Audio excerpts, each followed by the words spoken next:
Tenha acesso ao aprofundamento completo desta homilia, com chaves para compreensão, resumo e metas para a vida no site www.padremario.com.br. Irmãos e irmãs, celebramos hoje Santa Rosa de Lima, padroeira da América Latina, uma santa peruana. E Santa Rosa de Lima não foi freira, Santa Rosa de Lima foi uma leiga consagrada. Na igreja nós temos de todas as congregações, nós temos 4 grandes carismas, 4 grandes congregações religiosas que têm a chamada Ordem Terceira. Os franciscanos, os dominicanos, os beneditinos e os carmelitas, que é a Ordem Terceira.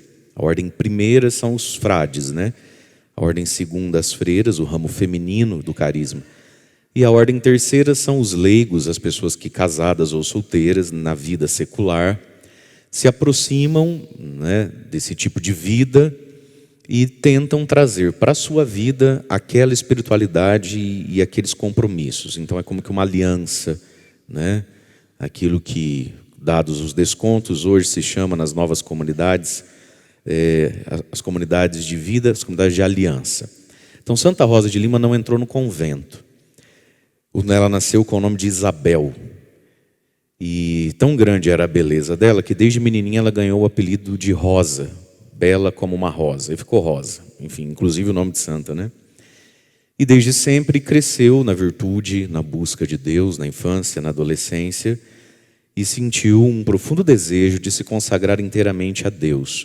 Por diversas questões, não foi ela então ser religiosa, monja ou freira. Continuou morando na sua casa, né? Mas na sua casa, enfim, organizou para ela ali um espaço onde ela pudesse ter uma vida de oração mais séria, né? mais comprometida com a vida de oração, de contemplação. Também a assistência aos pobres, sobretudo aos índios, aos indígenas, né? Daquele tempo. E também viveu uma vida de grande penitência. Morreu muito jovem, mas foi uma santa de altas moradas, né? De alta espiritualidade.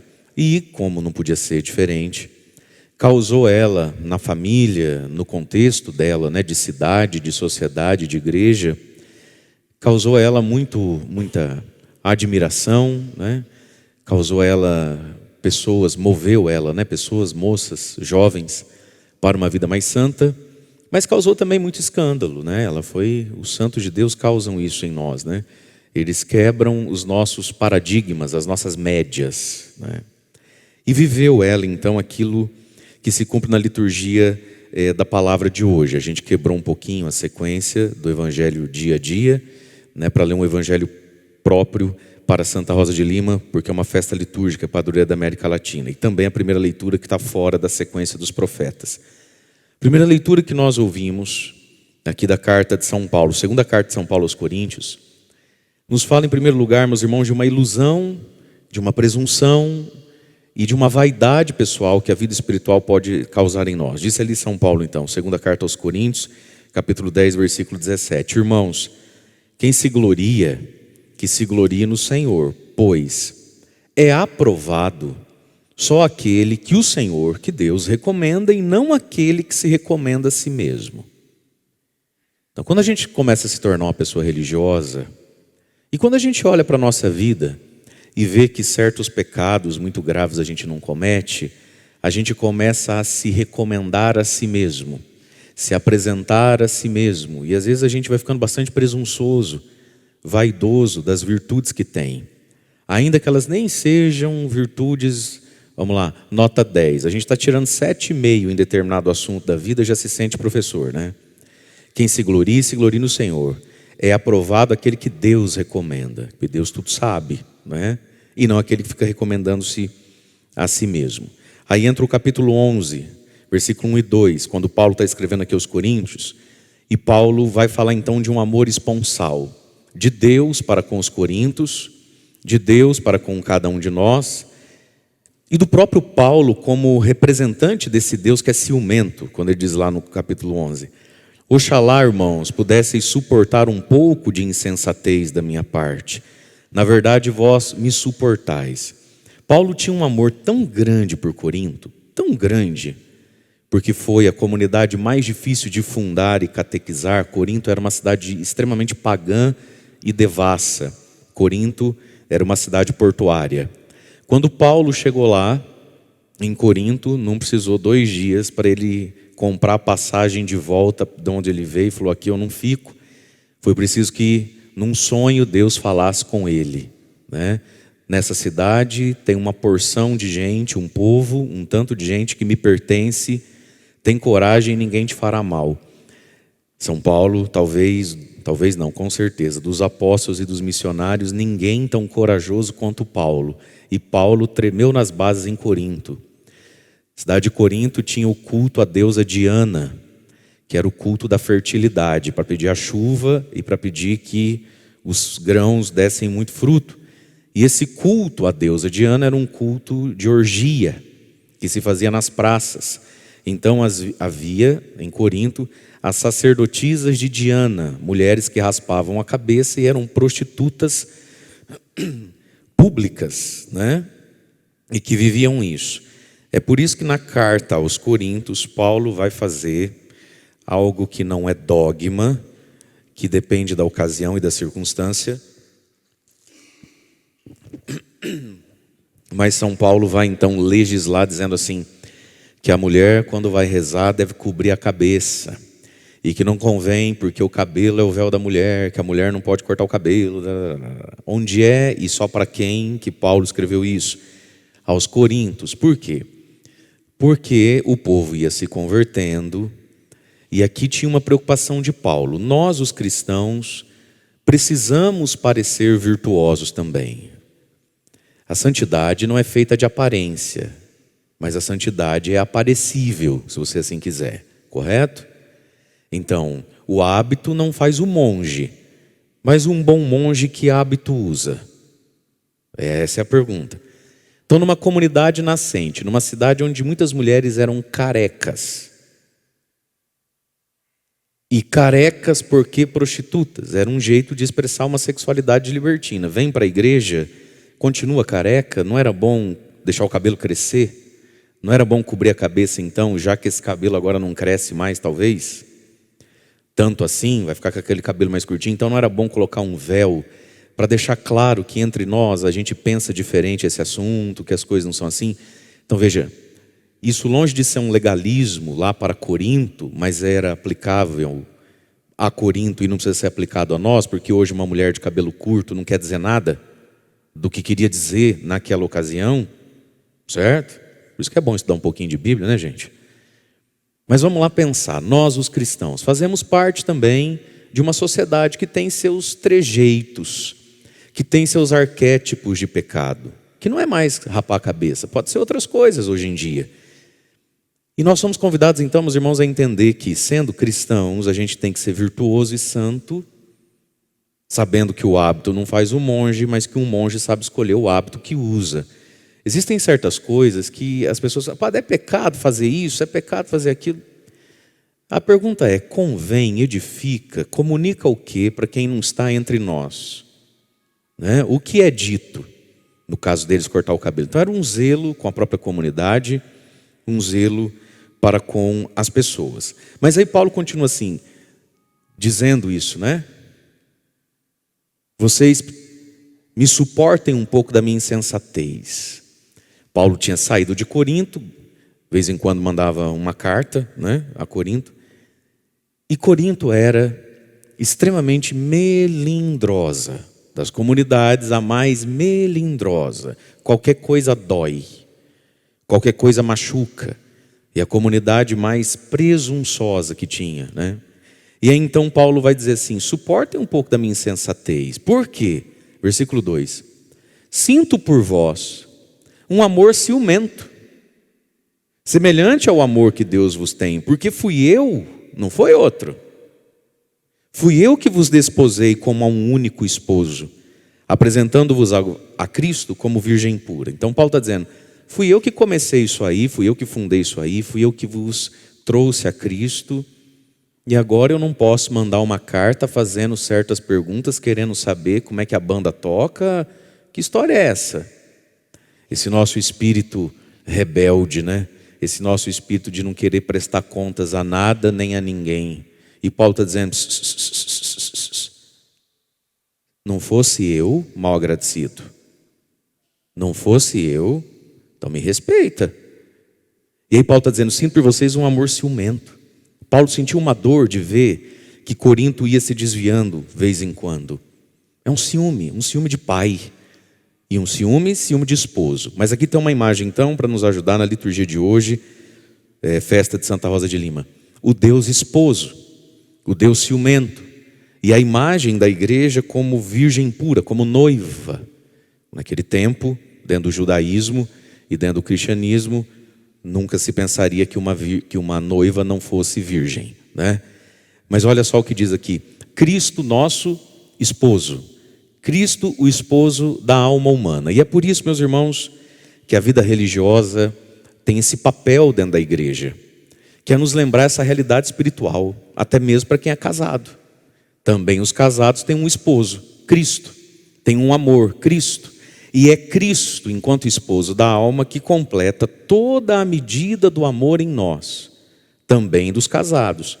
Sem esse amor, o amor humano fica incompleto.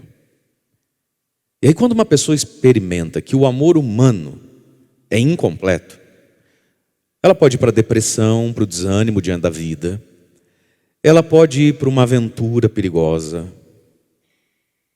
O amor humano em mim, o amor humano que o outro dá a mim, que eu dou ao outro, nunca é completo. A gente sempre sobe um espaço em nós. Quem completa é Cristo, não é? E aí nós ouvimos o Evangelho, então, próprio para esse dia, dizendo aqui: o reino dos céus é como um tesouro, o reino dos céus é como uma pérola escondida. Jesus é esse tesouro, Jesus é essa pérola. E Santa Rosa de Lima descobriu isso, né? Santa Rosa, de vez em quando, vivia, né, narra a história dela, com a situação, a família dela era suficiente bem colocada na sociedade de Lima, no Peru, na capital, né? O pai, a mãe, enfim, tinha lá seu patrimônio, tinha sua posição. Eles não eram qualquer um. E ela era uma rosa, de tão linda. Então casamento não faltava, né? Ainda mais naquele tempo onde os casamentos tinham todo esse cunho também do bom negócio. Quem é que casa com quem, né? Então uma moça tão bela, ela foi oferecida e cortejada por grandes nomes, né? Mas Cristo era o tesouro da vida. Jesus é a pérola preciosa.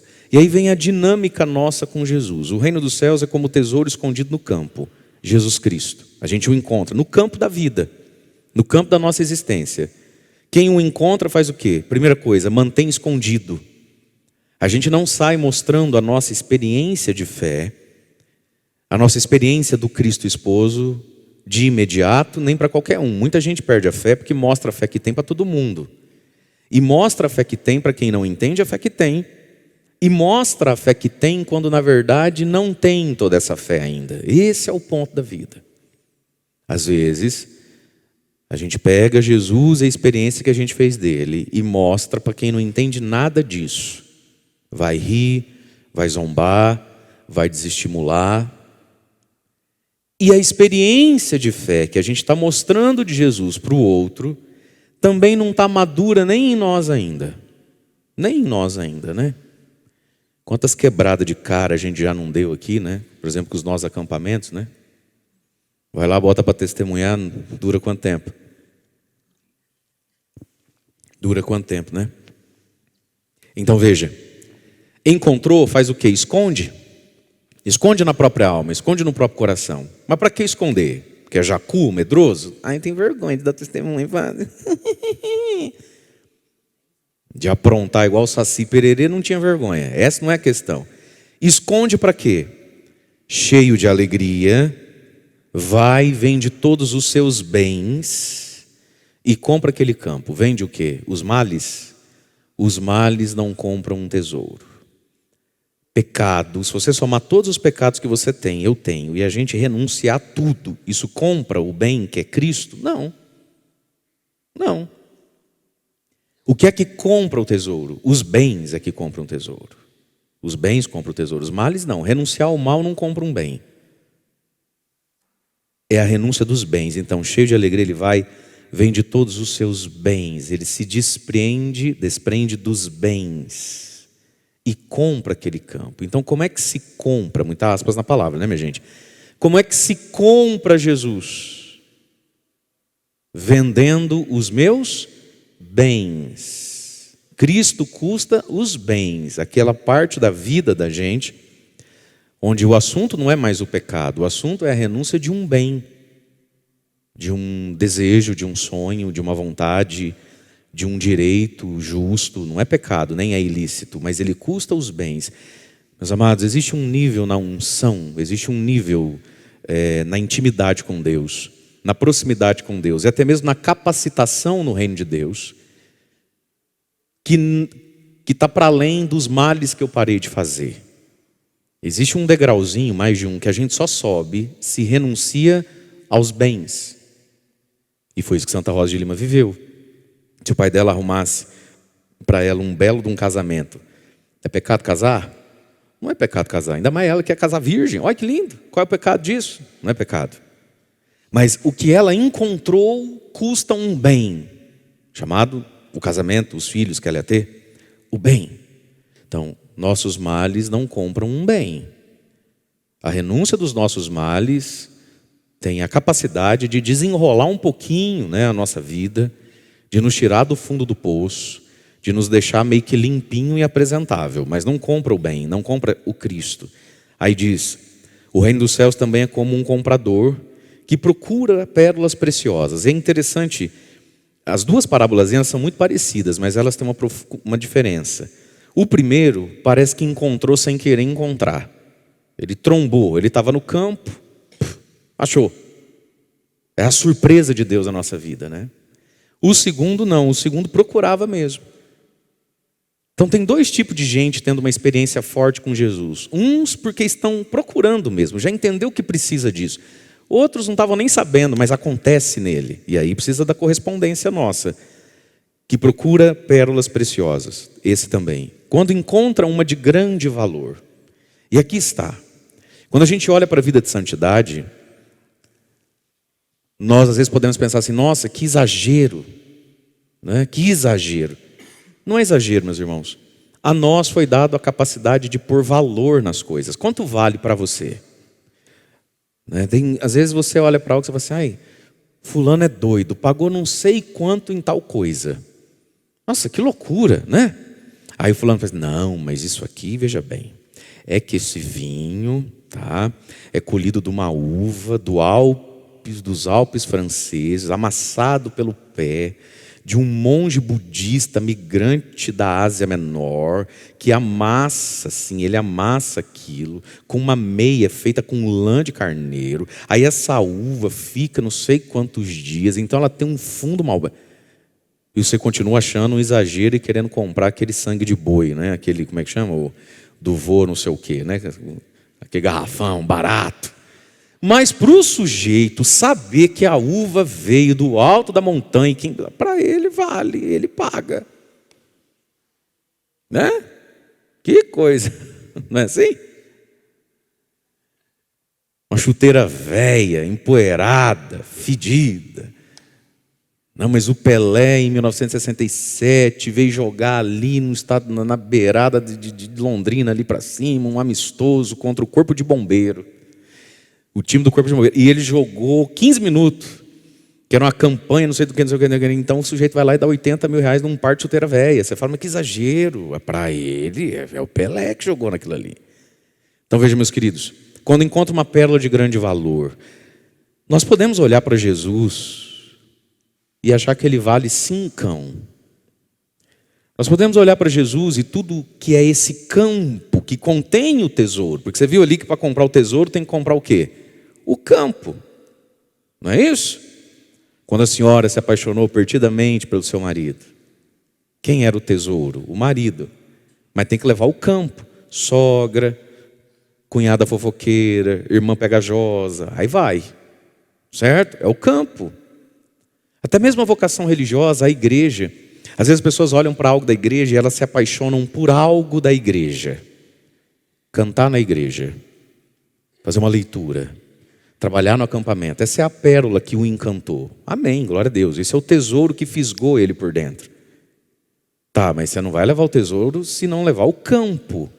Confessar-se ao menos uma vez por ano, participar das missas aos domingos, dar o dízimo conforme costume, tem que estar casado na igreja, tem que estar crismado. Você achou que você vinha aqui e levava o tesouro e a pérola e o campo? Não. O pessoal olha um carro, compra o carro, aí ele leva o carro. Mas tem que abastecer o carro, tem IPVA, tem seguro, tem revisão programada, a peça é cara. Você achou que era o quê? Certo? E o campo se compra com a renúncia dos bens. Agora, somos nós que dizemos se Jesus está caro ou está barato. Ele custa tudo. Agora é a gente que olha e fala, eu não consigo pagar tudo não, que exagero. Eu dou 5, Jesus. Você quer? Nós fecha negócio. Se não... E muita gente olha assim para Jesus. Muita gente olha para as coisas que tem e fala, eu não vou abrir mão disso por causa de Cristo, eu não vou abrir mão disso por causa de missa, eu não vou abrir mão disso para fazer parte do que Deus está fazendo na terra, não. Isso aí você nem me rela. Essa é a nossa liberdade. E é na nossa liberdade que a gente vai para o inferno, é na nossa liberdade que a gente vai para o céu, é na nossa liberdade que a gente se santifica, ou a gente fica medíocre, é na nossa liberdade. É eu que digo se essa pérola vale tudo o que tenho, metade do que tenho. Agora, essa nossa liberdade, meus irmãos, ela pode ser educada. Como é que eu vou descobrindo que algo tem valor? Acho que todos nós, ao longo da vida, fomos mudando algumas coisas porque fomos descobrindo o valor daquilo que de início a gente meio que rejeitava. Não é verdade? Por muito tempo na cabeça de uma pessoa, estudar não tem valor. Agora, depois de velho, está correndo atrás. Por quê? Porque viu o valor que não via. Tem muita gente que resolve mudar algo na alimentação. Não é isso? Imagina, o que tem? Desce mais uma. Aí a pessoa começa a entender algumas coisas. E você começa a dar valor em coisas que nunca deu valor. Então a nossa liberdade, ela pode ser educada. À medida em que a gente vai avançando naquilo que já sabe. Quem vai até onde vê, vê mais longe. Todos nós sentimos impulsos em direção a Deus. E à medida em que eu obedeço e consinto com esse impulso em relação a Deus, pode ser que Deus me dê um desejo maior, um impulso maior. É assim que a gente deslancha, é assim que a gente cresce. E é assim que alguns aspectos da fé, que antes em mim ou em você eram beges, eram sem brilho, era opaco, vai ganhando brilho. Por quê? Porque eu vou até onde eu estou vendo aquilo. Eu vou até onde eu estou vendo. E assim vai se cumprindo em nós aquilo que está lá no profeta Jeremias, né? Seduziste-me, Senhor, eu me deixei seduzir. Então, meus queridos, andemos com o Senhor. E diante dos bens que às vezes a gente vai entendendo que precisam ser renunciados, que o Espírito Santo está lá dentro do nosso coração nos incomodando, quem como Deus? Ninguém como Deus. Essa é a espiritualidade dos santos, de uma Rosa de Lima, olhar para tantas coisas, e as amigas dela morrendo de dó dela, tão jovem, tão bonita, ao invés de estar lá no salão, fazendo cabelo, unha, e preparando um casamento, estava lá cuidando de pobre, rezando, fazendo jejum, enquanto alguns morriam de dó dela, ela olhava para essas coisas e dizia, mas quem como Deus? Ninguém como Deus, não tem nada como Deus, eu quero é Deus. E para ela, Deus se apresentou, Jesus se apresentou nessas coisas. Um dia, um repórter passou um tempo, acho que 2 semanas, acho que é isso, né? Enfim, mas essa história existe, a reportagem existe. Foi para a Índia, foi da Inglaterra para a Índia ficar uns dias lá com Madre Teresa de Calcutá. E ficou ali na casa, morando e acompanhando e vendo ela, a vida que ela levava com aquelas irmãs, né? E entrevistando, fazia uma pergunta, fazia outra, anotando. Tinha que fazer uma grande reportagem sobre Madre Teresa de Calcutá, que era muito famosa, né, já em vida. Aí na hora de ir embora, no último dia, na última conversa, entrevista, ele falou assim, irmão, eu preciso te dizer uma coisa. Eu não faria isso que a senhora faz por dinheiro nenhum no mundo. Ela olhou para ele, riu e falou assim, pois é, meu filho, eu também não. Eu também não. É a pérola. Um homem olha e fala, eu não faria isso por dinheiro nenhum do mundo, rapaz. A freira olha e fala assim, eu também não. Então, quem como Deus? Ninguém como Deus. Quando a gente pega a Madre Teresa, né? Ela era uma religiosa de uma congregação que tinha o carisma de ter uma escola. E ela dava aula, né? E foi mandada à Índia para dar aula. Então lá tinha um colégio dos católicos indianos ali, né? E da alta sociedade no meio daquele monte de miséria. E ela foi sentindo esse impulso de ir morar nas favelas, né? Naquela miséria, naquela coisa, né? E com certeza ela foi amadurecendo isso dentro dela. Diante dessa renúncia tão grande, né? Ela já era uma religiosa. Quem como Deus? Ninguém como Deus. Mas você vai abrir mão do colégio? Ninguém como Deus, nem o colégio. Ninguém como Deus. Ele é a pérola, né? Ele é o tesouro. Então, irmãos, nessa quaresma de São Miguel que estamos e com a intercessão de Santa Rosa de Lima, nos animemos, né? E entendamos quais bens o Senhor me pede e que nós tenhamos a graça diante dos bens a serem renunciados de dizer: mas quem como Deus, né? Ninguém como Deus. Agora que você já assistiu, você pode ter acesso ao aprofundamento, ensinamentos práticos e as metas para a vida a partir dessa homilia. Acesse www.padremario.com.br.